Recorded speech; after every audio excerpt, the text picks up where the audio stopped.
today we're going to do some pork spare ribs. So you can get these at any grocery store. They're fairly cheap. They're my favorite cut. I feel like you get the most meat for your dollar. So first thing we're going to do is start trimming. Alright, so first thing when it comes to trimming is I like to try to square it off. Like you got this little piece of meat hanging here. That's more than likely going to burn. Same thing with there, so we're just going to taper that off.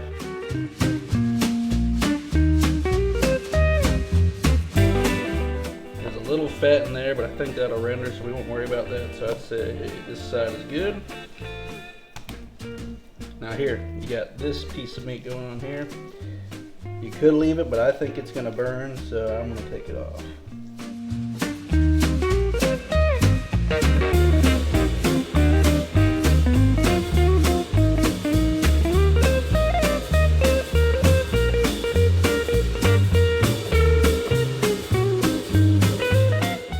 Now there's this piece right here, this bone comes from the sternum. You could leave it on, but I'm not a big fan. And there's a band of cartilage in there if you can find it, so it should. You just need a big knife, you should be able to go right through it. Just like that.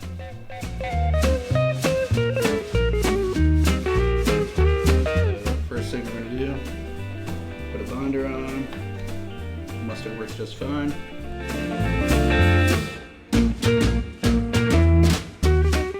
Alright, and for our seasonings, we're going to do Killer Hogs AP rub. It's just salt, pepper, garlic, stuff like that.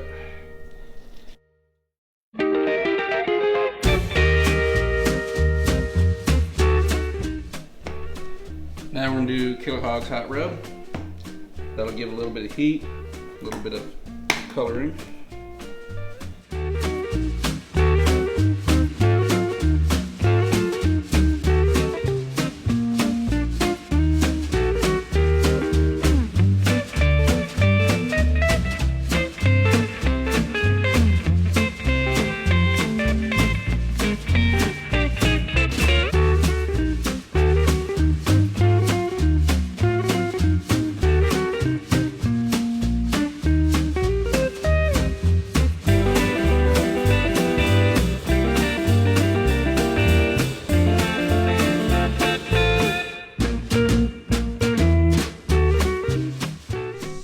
So now we're going to get our charcoal chimney going.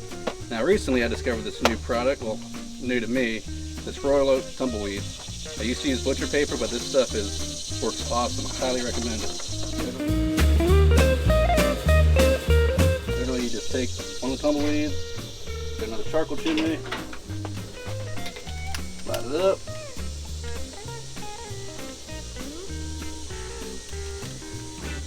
Doesn't take much to get it going.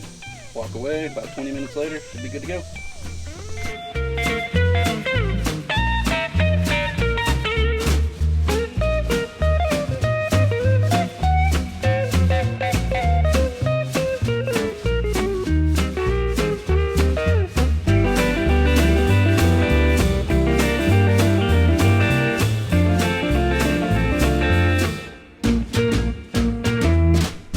Alright, so these ribs have been sitting for about 10-15 minutes with seasoning on. You'll notice that if you come in close, you'll see where all the liquids like pulled in all of the seasonings. It's really soaked in there, so that's what I like to do. You could just season and throw it on there, but I feel like you can get a little bit more flavor if you let it sit for a little bit. So now, let's get it on.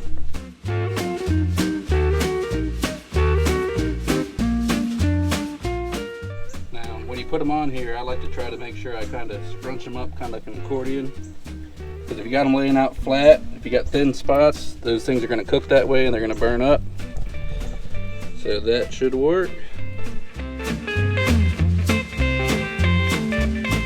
The question might be, why is there a potato on my smoker? The reason is because I like to throw a probe through it to a thermometer. If you look, the potato sits flat. You put the thermometer through there, and that way I can keep an eye on the grate temperature.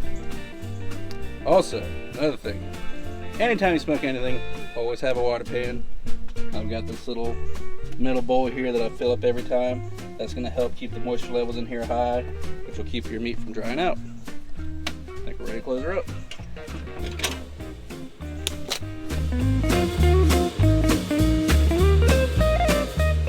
So we're about 2.5 hours in.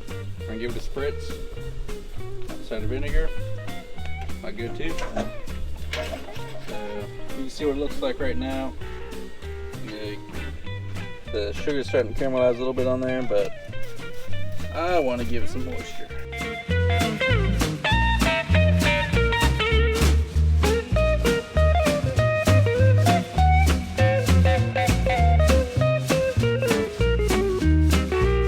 So we're going to take it off the smoker. Don't look at it. Looks got a little bit of a part going on there. So we're going to take it off, we're going to get it on some foil, spritz it down, and then we're going to wrap it up and put it back in.